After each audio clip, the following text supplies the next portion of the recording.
नमस्कार, मैं राजेश यदुवंशी। आज हम उत्तर प्रदेश के मुरादनगर यानी गाज़ियाबाद ज़िले में स्थित है, जहां मुरादनगर में आपको बता दें कि छोटा हरिद्वार, छोटा गंगा कहा जाता है। छोटा हरिद्वार यहाँ पर आप देख सकते हैं कि छोटी गंगा में कितना ज़्यादा बहाव है, कितना जलस्तर भरा हुआ है। यह पुल है जो आपको बता दें कि सीधा आपको गाज़ियाबाद से हरिद्वार के लिए जाता है। यह रास्ता जो कि हरिद्वार के लिए जाती है, उन्हीं के बीच में गाज़ियाबाद ज़िले के मुरादनगर में स्थित है छोटा हरिद्वार यानी छोटी गंगा है, जहाँ लोग आते हैं दर्शन याचन करने के लिए। आइए अब आपको ले चलते हैं और नाव से दिखाते हैं कि पूरा जो बीज धारा है वो कैसी है। आइए आपको हम ले चलते हैं और दिखाते हैं पूरा। नमस्कार दोस्तों, आज हम उपस्थित है गाज़ियाबाद में, जहां आपको दिखाएंगे छोटा हरिद्वार। आप देख सकते हैं कि एक छोटा हरिद्वार है, जिसे लोग कहते हैं कि एक हरिद्वार। आप जब हरिद्वार जाते हैं तो उससे पहले आपको हम छोटा हरिद्वार दिखा रहे हैं। ये गाज़ियाबाद के मुरादनगर में स्थित है, जहां बता दें कि ऑर्डिनेंस फैक्ट्री है। लगभग 40 किलोमीटर दूर दिल्ली से मुरादनगर में स्थित छोटा हरिद्वार है। जैसे आप देख सकते हैं कि माँ गंगा वहाँ से सीधा हरिद्वार से निकल करके जहाँ की छोटा हरिद्वार कहा जाता है, आप देख सकते हैं पूरी तरह से, जो कि भगवान पूरा पानी कितना तेज़ी से भरा हुआ है। आप देख सकते हैं बहाव कितना ज़्यादा है, पानी कितना तेज़ है। ये छोटा हरिद्वार है। इधर आप देखिए लोगों की भीड़ उमड़ी हुई है, और लोग जो कि आप देख सकते हैं कितना पानी भरा हुआ है इसमें, और इतना ज़्यादा पानी का बहाव है कि जो व्यक्ति इसमें नहाता है उसके लिए भी नहाने के लिए यहाँ पर सब बैरिक लगे हुए हैं, आप देख सकते हैं। और देखिए अब कितना पानी है, इतना पानी है कि आप खतरा है पानी का नहाते वक्त। सबसे बड़ी बात यह है कि यह अगर आप दिल्ली से आते हैं तो लगभग 40 किलोमीटर दूर पर यह मुरादनगर में स्थित है छोटा हरिद्वार कहा जाने वाला। यह जो कि बड़ी लोग कहते हैं कि जब हरिद्वार लोग जो जाने में कांवड़ यात्रा के दौरान लोग यहाँ से गंगा जल ले जाते हैं, यह छोटा हरिद्वार है। अब देखिए वहाँ भी एक ब्रिज दिखाई दे रहा है, और पानी की जो धारा है काफ़ी ज़्यादा जो कि उमड़ी हुई है। आप देख सकते हैं कि लोग ऐसे नहीं नहाते हैं। अगर नहाना है तो आपको भी कम से कम हम दिखाते हैं कि इतना पानी है। आप देख सकते हैं कि लोगों की यहाँ जो कि नहाते भी हैं, और लोगों की भीड़ भी काफ़ी है। आप यही नहीं, आप यह भी देख सकते हैं कि यहाँ पर जो कि पानी पूरी तरह से भरा हुआ है, और हम इस नाव के माध्यम से आपको दिखाएंगे और आपको दिखा भी रहे हैं। अब देखिए इधर घाट का दूसरा छोर है, जहाँ पर बैरिक बना हुआ है और लगा हुआ है। इसलिए लगाया गया है क्योंकि अगर लोग नहाते हैं तो इस धारा में तेज़ धारा है जिसमें लोग बह जाते हैं, इसकी वजह से यहाँ पर यह बैरिक लगा दिया गया है। सबसे बड़ी बात यह है कि आप देखिए पानी की जो धारा है कितनी तेज़ है, और पानी की धारा के बीच अगर हम आपको दिखाते हैं तो आप देख सकते हैं कि पानी की जो धारा है, बीच में शंकर जी की एक मूर्ति आपको दिखाई दे रही होगी। माँ भोलेनाथ, भगवान भोलेनाथ, जो कि आप देवों के देव भगवान भोलेनाथ भी यहाँ आपको दिखाई दे रहे हैं। जब आप मुरादनगर आते हैं तो कृपया एक बार यहाँ ज़रूर आएँ और देखें ये छोटे हरिद्वार है। छोटे हरिद्वार के दर्शन ज़रूर करें आप। माँ गंगा हैं, माँ गंगा जो कि हरिद्वार से सीधा निकल करके यहाँ आई हैं। लोग कहते हैं इसे छोटी नहर भी कहते हैं और छोटी गंगा भी कहते हैं। इसलिए अगर आप मुरादनगर आते हैं तो छोटी गंगा यानी छोटे हरिद्वार का आप लोग दर्शन कीजिए। और सबसे बड़ी बात यह है कि जब आप यहाँ आते हैं तो ज़रूर दर्शन कीजिए। और आप देख सकते हैं कि कितना ज़्यादा पानी भरा हुआ है, पानी का बहाव कितना तेज़ है, और इसमें जो कि जोखिम भी होता है। जब लोग नहाते हैं तो नहाने का जोखिम भी बहुत ज़्यादा होता है, और जोखिम होता है इसकी वजह से आप देख सकते हैं कि चारों तरफ बैरिक बनाए गए हैं, जिससे लोग जो है शिकड़ के उस पार पकड़ कर ही स्नान करते हैं। आप लोग देखिए श्रद्धालु जन कितना ज़्यादा लोग यहाँ पर स्नान कर रहे हैं। पानी की अगर बात करें तो पानी काफ़ी स्वच्छ है, सुंदर है, और पानी की जो धारा है बहुत ही ज़्यादा तेज़ है। इस धारा को अगर जो व्यक्ति जाता है तो लोग कहते हैं इसमें लोग डूब जाते हैं, इसलिए बैरिक बनाया गया नहाने के लिए, और श्रद्धालु जल जो होती है यहाँ पर नहा रहे हैं। अगर आप दिल्ली से आते हैं तो लगभग 40 मीटर दूरी पर मुरादनगर में आप ज़रूर आइए। छोटा हरिद्वार है, इसका दर्शन कीजिए। दर्शन मात्र से लोग कहते हैं कि जो लोग हरिद्वार नहीं जा सकते वह छोटे हरिद्वार मुरादनगर आकर के यहाँ दर्शन याचन करें। और आप देखिए बाबा भोलेनाथ की मूर्ति भी है, और साथ में बीचों बीच दो पिल्लर लगे हुए हैं। और यहाँ पर आप देख सकते हैं कि सूर्यदेव मूर्ति दिखाई, बड़ी वाली मूर्ति बड़ी वाली मूर्ति। आप एक भोलेनाथ का बड़ी सी मूर्ति आप देखिए, वह आप देख सकते हैं कितनी बड़ी मूर्ति भोलेनाथ की यहाँ लगी हुई है। छोटा हरिद्वार है, गंगा, और आप देख सकते हैं कि श्रद्धालु जब यहाँ पर स्नान कर रहे हैं और लोगों के बीच लोगों की बड़ी मान्यता है। हमें शूट करो भाई, यहाँ साथ में रहेंगे। और आप देखिए यहाँ पर नंदी जी जो कि विराजमान है, आप देख सकते हैं कि नंदी जी भी यहाँ पर बीचों बीच गंगा जल में विराजमान है। और अगर आप ऑन करें तो एक ब्रिज होता है, आपको दिखाइएगा, ब्रिज वैसे दिखाइएगा, एक ब्रिज है जो कि आप देख सकते हैं कि यह जो कि मेरठ के लिए जाता है रास्ता, मुरादनगर से होते हुए यह जा रहा है। आपको हम दिखाते हैं कि जो पानी का बहाव है बहुत ही ज़्यादा तेज़ है। इसको देख करके आपको क्या लगता है, अगर आपके मन में कभी परिकल्पना बनती है, अगर आप दिल्ली हैं, गाज़ियाबाद हैं या दिल्ली से आते हैं, तो लगभग 40 किलोमीटर दूर पर मुरादनगर का यह क्षेत्र है, जहां पर छोटा हरिद्वार कहा जाता है। जिसे लोगों की मान्यता है कि काफ़ी लोग जो कि मई के महीने में यहाँ स्नान करते, लोगों की मौत भी हो जाती है। कृपया आप जुड़ लो आप।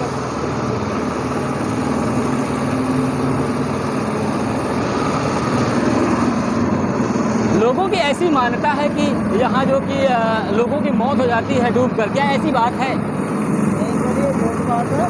ये तो ऐसा है कि पब्लिक जबरदस्ती करके गाड़ी धोने के लिए तो डूबते अपनी मर्जी से, यहाँ किसी की मर्जी से नहीं डूबते भाई साहब। ये हमारा कोई भी घाट का ऐसी कोई बात नहीं है जो यहाँ कोई भी ऐसे कांड होता हो। लेकिन काफ़ी खबरें चली थी, यहाँ के नंद किशोर गुर्जर ने भी डीएम को पत्र लिखा था गाज़ियाबाद कि यहाँ के जो गोताखोर हैं वो लोग चैन खींच लेते हैं और जो कि आए श्रद्धालुओं को आए दिन जो कि दर्शन के वजह उन्हें पानी में डुबो कर मार डालते हैं और उनके चैन निकाल लेते हैं। ऐसी बात कही जाती है, ऐसी यहाँ पर बड़ी घटनाएं भी हुई हैं मई के महीने में, क्या ये सत्य है? नहीं जी, ये हमारे मंदिर को बदनाम करने वाली बात है। जो लोग बात मंदिर को बदनाम करना चाह रहे हैं, और ऐसा कुछ नहीं है। ये जो है बाहर के जो भी हैं, यहाँ का कोई गोताखोर ऐसा नहीं है। अच्छा, आपने सुना कि जो घटनाएं आप मीडिया में देख रहे हैं बार बार पत्रकारों के माध्यम से और लोगों तक पहुंचाई जाती है कि आप जब छोटा हरिद्वार मुरादनगर आते हैं तो यहाँ चैन खींच ली जाती है, लोग पानी में डुबो के यहाँ के गोताखोर लोगों को मार डालते हैं। लेकिन ऐसा कुछ भी परिकल्पना अभी आपने सुना कि ऐसी कोई बात नहीं है। लोग इसे भ्रम यानी फैला रहे हैं, लोगों को बता रहे हैं। अब हम आपको बड़ी बात दिखाते हैं कि पानी की जो धारा है बहुत ही तेज़ है।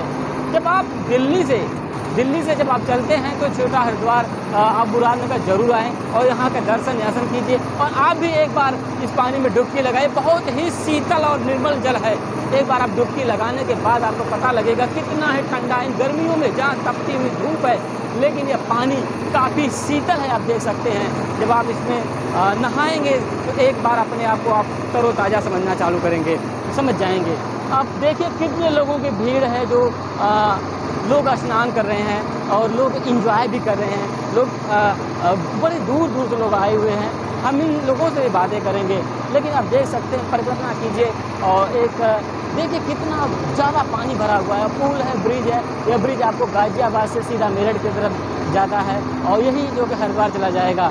आप हरिद्वार भी जा सकते हैं यहाँ से मुरादनगर होते हुए। इस प्रकार हम आपको और भी बातें यहाँ की बताएंगे कि क्या सही है। और लोग जब जलाभिषेक करने के लिए लोग हरिद्वार जाते हैं तो उससे पहले बता दें आपको कि यहाँ भी आते हैं दर्शन करने के लिए। जो लोग समृद्ध नहीं होते हैं, नहीं जा सकते, वो लोग छोटा हरिद्वार आकर के यहाँ पूजन अर्चन करते हैं। अब देखिए, आप भी अगर मौका मिले दिल्ली से तो एक बार ज़रूर आइए मुरादनगर के छोटे हरिद्वार में। आपका भी स्वागत है यहाँ पर, जो कि आप भी एक बार अगर दिल्ली से आते हैं तो लगभग 40 किलोमीटर दूरी पर मुरादनगर में यह छोटा हरिद्वार है। आप भी यहाँ आकर के एक बार जरूर स्नान कीजिए। हरि अनंत हरि कथा अनंता, असुनहु सुबाहु सरस सब विधि संता। इसके विषय में हम बात करेंगे, यहाँ के साधु सन्यासी जो हैं उनसे भी हम बात करेंगे। पहले तो प्रभु अपना नाम बताइए आप। योगी शंभुनाथ। योगी शंभुनाथ जी हमारे साथ हैं और इनसे हम जानेंगे क्या है यहाँ के छोटे हरिद्वार की, लोग कितनी मान्यता यहाँ रखते हैं। यहाँ की आस्था बहुत है, लोगों में श्रद्धा भी बहुत है। लोग श्रद्धा के कारण यहाँ आते हैं और कहा जाता है आप कितने सालों से यहाँ हैं। हमको हो गए 35 साल। 35 सालों में कोई ऐसी घटना, कोई ऐसा चमत्कार जो लोग कितनी संख्याएं बढ़ी 35 लोगों की, श्रद्धा कितनी बड़ी लोगों के यहाँ? यहाँ काफ़ी संख्या बढ़ी है। पहले तो यहाँ कोई इतनी भी व्यवस्थाएं नहीं थी, अब तो सब व्यवस्था भी है। जब आप आए तो यहाँ कोई व्यवस्था ही नहीं थी, कितना परिवर्तन देखने को मिला आपको? सब कुछ बदल चुका है, परिवर्तन ही हुआ है दिन पे दिन।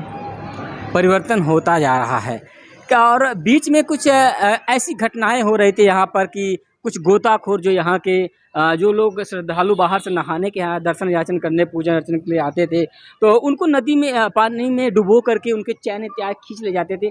ऐसी घटनाएं क्या महाराज जी, योगी जी यहाँ होती थी ऐसी बात?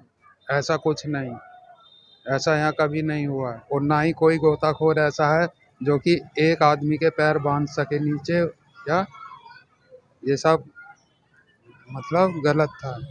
लेकिन यहाँ बता दें आपको कि एक विधायक नंदकिशोर गुर्जर जी ने यहाँ के डीएम यानी गाजियाबाद का डीएम को पत्र भी लिखा था। उन्होंने कहा कि ऐसी घटनाएं जो कि मई के महीने में अक्सर 20 से 25 लोगों की ऐसी घटनाएं हो जाती थी, मौत हो जाती थी। क्या यह बात जो कि आज न्यूज़पेपरों में भी छपी थी सही है या गलत? आप पूरी तरह से बताएं। अब डूबना तो आदमी शुरू से ही डूबे हैं यहाँ, जब तो मंदिर भी नहीं था जब भी डूबते थे। अब मंदिर है, इसकी वजह से जनसंख्या बढ़ती जा रही है यहाँ पे, और लोग नशे पत्ते में ही डूबते हैं यहाँ पे, वैसे कोई नहीं। वैसे कोई डूबता नहीं है। योगी जी का कहना है कि जो लोग यहाँ डूबे वो नशे इत्यादि करके यहाँ मौज मस्ती के कारण यहाँ डूब गए। ये इस धर्म स्थान को, इस पवित्र स्थान को जो कि लोग अपवित्र कर दिए। लोगों में यह बड़ी धारणा थी कि यहाँ लोग आते हैं, जिससे यहाँ के नज़दीकी गोताखोर जो है ये घटनाएं करते थे। इसको लेकर के शंभूनाथ ने कहा कि योगी जी ने कहा कि ऐसा कुछ नहीं था, लोग इसे बदनाम करते थे। और आप बताइए कि जो लोग आते हैं यहाँ पर क्या पूजन अर्चन, लोग जो गंगा जल इत्यादि ले जाते हैं यहाँ से? हाँ, यहाँ से भाव है, श्रद्धा है सबके अंदर, इस वजह से यहाँ से कांवड़िया भी जल भर के जाते हैं। कांवड़िया भी आते हैं यहाँ पर और जनता भी भर के ले जाती है। जनता भी ले जाती है। अब बड़ी श्रद्धा होती है, जो कि हिंदू धर्म ही ऐसा धर्म है जो कहते हैं कि आस्था का बड़ा प्रतीक होता है। हिंदू ही एक ऐसा मानव यानी धर्म अनुयायी होते हैं जो धर्मों के प्रति बड़ी इनकी सहजता होती है, बड़ा सम्मान होता है, बड़ा आदर्श भी होता है। तो आप पूजा अर्चन जो करते हैं, आप तो एक तरह से कहा जाए कि नाथ संप्रदाय, किस संप्रदाय से आप लगते हैं? नाथ संप्रदाय से। नाथ संप्रदाय से हैं। क्या मान्यताएं होती हैं नाथ संप्रदाय की? नाथ संप्रदाय हमारे संत समाज में सबसे ऊंचा पंथ है और लोग इसके प्रति भाव करते हैं। बाबा योगी आदित्यनाथ की संप्रदाय से हैं? ये भी नाथ संप्रदाय से हैं, बाबा आदित्यनाथ योगी। तो आपकी संप्रदाय उनकी संप्रदाय एक ही है, अलग है? संप्रदाय एक ही है, एक संप्रदाय से। लेकिन बाबा जी का जो वस्त्र है वो तो गेरुआ है। लेकिन हमारा ओगड़ पीर है काले वस्त्र में। अच्छा, आप भी नाथ संप्रदाय से, लेकिन आप अवगढ़ पीर है। क्या विशेषताएं हैं उनके और आप में? हम में और उनमें तो काफ़ी मतलब फ़र्क है। वो नाथ जी हैं दर्शनी, केवल उनके दर्शन कर सकते हैं जनता, और हम लोग भजन करते हैं शमशानों में।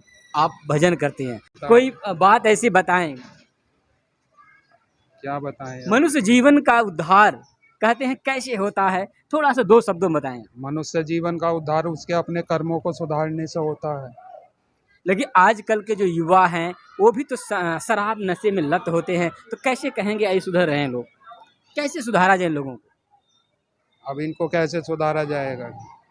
जिसको लत लग गई नशे की वो रात दिन नशे में ही है। नशे की जो लत है, तो आप प्रभु आप क्या कहना चाहेंगे, समाज को क्या कहना चाहेंगे आप? क्या कहें समाज को? समाज तो चारों तरफ बटा घूम रहा है। समाज बटा हुआ घूम रहा है। आप 35 सालों की ज़िंदगी जो कि एक तपस्वी के रूप में बिता दिए, लगभग आपको क्या सीख मिली इनसे? हमको हमारे समाज से ये है, साधु समाज में, कि कोई एक दूसरे के प्रति गलत नहीं चलता है। बड़ी एकता है। हाँ। बड़ी एक दूसरे के प्रति बड़ी भावनाएं अच्छी है लोगों की। कहीं कहते हैं कि विरोध की भावना नहीं है एक दूसरे के प्रति। महाराज थोड़ा सा आगे बढ़ते हैं और आइए हम महाराज जी से और भी कुछ बातें करेंगे, जिससे आप देखिए कि श्रद्धालु जन यहाँ स्नान कर रहे हैं। तो महाराज जी ये बताइए कि आपने कितने ऐसे लोगों को ज्ञान दिया होगा, कुछ ऐसी बातें बताई जो आपकी बातों से प्रफुल्लित हुए, प्रसन्न हुए? अब ज्ञान के चक्कर में आजकल कौन घूम रहा है? कोई नहीं। अब कोई ज्ञान नहीं लेना चाहता आजकल या ज्ञान साधु सन्यासी ज्ञान देना ही नहीं चाहते।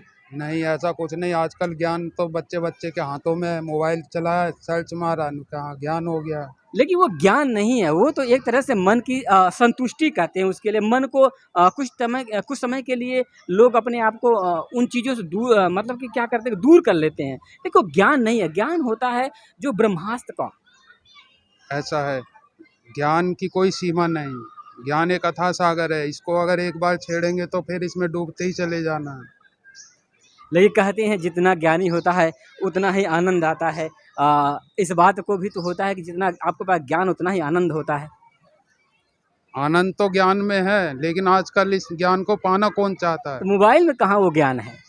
मोबाइल से नहीं मिलेगा, ना ही किताबों में मिलेगा, जो साधुओं के पास ज्ञान है। साधु सन्यासियों के पास ज्ञान होता है। एक जो कहते हैं कि लोग पूरी तरह से जो लोगों में भावनाएं होती हैं वह साधु सन्यासियों के प्रति अच्छी होनी चाहिए। साधु हमेशा समाज को जो कि उद्धारने का काम करता है, सही राह दिखाने का काम करता है। लेकिन क्या लगता है आज के युवा, आज की जो जनसंख्या है, आज की जो पीढ़ी है, वो सुधरना चाह रही है नहीं। आज की पीढ़ी केवल नशे के ऊपर अपना ध्यान दे रही है ज़्यादा। एक छोटे से बच्चे से लेके बड़े तक कोई नहीं संभलना चाहता है, छोड़ नशे के। महाराज जी, मैं आपसे एक बात और जानना चाहूँगा कि यह समाज जो है बहुत विघटित हो रहा है, क्यों? और जी अब समाज के क्या बताया जाए। अभी देखा जहांगीरपुरी में दंगा हो गया, खाली एक जरा सी उस पे। जहांगीरपुरी की आग तो महाराज जी लगी ही है, लेकिन राजनीतिक आग है या सामाजिक आग है वो तो वहाँ के लोगों को पता होगा, जो जले होंगे, जिनका उजड़ा होगा। देखो, राजनीति में कभी कहीं पे दंगा हो रहा है, कभी कहीं पे दंगा हो रहा है। धर्म बटा हुआ है, बांटा किसने। और आपको ये भी पता होगा महाराज जी कि धर्म तो पहले से बटा हुआ है। अलग अलग धर्मों के 133 करोड़ भारतवर्ष की जनसंख्या है, इसमें अलग अलग धर्मों के लोग मानने वाले हैं। लेकिन धर्म के बीच आग कौन लगा रहा है? कौन लगाएगा? आपस में खुद ही लगा रहे हैं। इनके बीच कुछ ऐसे लोग हैं जिन्हें आग लगाने का कार्य दिया गया है, या खुद ही ऐसे मनगढ़ंत लोग हैं जो आग लगा रहे हैं समाज में? क्यों लगा रहे हैं? ये मूर्ख हैं जो आपस में लड़ते हैं। तो जनता को समझना चाहिए कि ये आग जो है क्यों, हम उनके बीच क्यों लड़ें। जनता नहीं सोचती है इन बातों को, खाली बस एक दूसरे की तरफ राजनीति में उंगली उठाते हैं। तो राजनीति की बात कर रहे हैं तो सफ़ेद पोश जो कि सबसे बड़ा दागदार होता है। दागी तो हर इंसान है, ऐसा कोई इंसान नहीं जिसमें दाग ना हो। लेकिन कहा जाता है कि सफ़ेदपोशी नेता जो काफ़ी दागदार होता है, उसके सफ़ेद लिबास होते हैं लेकिन वो अंदर से उतना ही काला होता है। क्या ये सत्य है? अब राजनीति के बारे में हमको ज्ञान नहीं तो योगी की जगह हम बराबर में होते आज। योगी जी राजनीतिक नहीं, वो महंत हैं। अरे महन तो वो अपनी जगह है, लेकिन राजनीति अलग है। साधु संत है वो, लेकिन राजनीति से अलग है। तो समाज को सुधारने के लिए अगर योगी जी ने इस प्रकार का कदम उठाया है तो इसमें साधु समाज को गलत क्या उन्होंने किया? नहीं, गलत कुछ नहीं भाई। हमारा कहना यह है कि एक तो वो योगी हैं साधु समाज से, दूसरा आज वे पूरे यूपी प्रदेश को चला रहे हैं राजनीति में आकर। उन्होंने कुछ सुधारा ही होगा, कुछ गलत नहीं किया। तो जिस प्रकार से कहा जाता है कि साधु सन्यासी समाज के लिए दिशा निर्देश देते हैं, तो आज वो एक तरह से कि यूपी की गद्दी पर बैठ करके समाज को सुधारने का काम ही तो कर रहे हैं। हाँ, ये नेक काम है। ये नेक काम है उनका। आप उनके इन नेक कामों से कितना प्रसन्न हैं? हमें बहुत खुशी हुई। यानी कहने का पूरे समाज को नहीं सुधारा जा सकता है कभी नहीं। आज के टाइम में कोई गांधी नहीं बन सकता है। कोई नहीं बन। अभी आप सुन रहे थे महंत शंभुनाथ जी को, जो कि छोटे हरिद्वार कहें तो छोटी गंग पे और लगभग 35 सालों से यहाँ पूजा अर्चना भी करते हैं और लोगों को दिशा निर्देश भी देते हैं। आइए आपको हम कुछ दिखाते हैं, जहाँ आप देख सकते हैं कि पूजा अर्चना के लिए यहाँ थालियाँ इत्यादि जो कि लोगों को दी जाती है, लोग पूजा अर्चना भी करते हैं। ये पूजा सामग्री भी यहाँ रखी हुई है। हमारे चैनल को लाइक और सब्सक्राइब करना ना भूलें। और अब हम आपको इसी सफ़र को यहीं ख़त्म करते हैं। अगले सफ़र में आपसे हम फिर मिलेंगे और करेंगे इन धार्मिक स्थलों के विषय में बातें। तब तक के लिए आपसे हम नमस्कार, जय हिंद।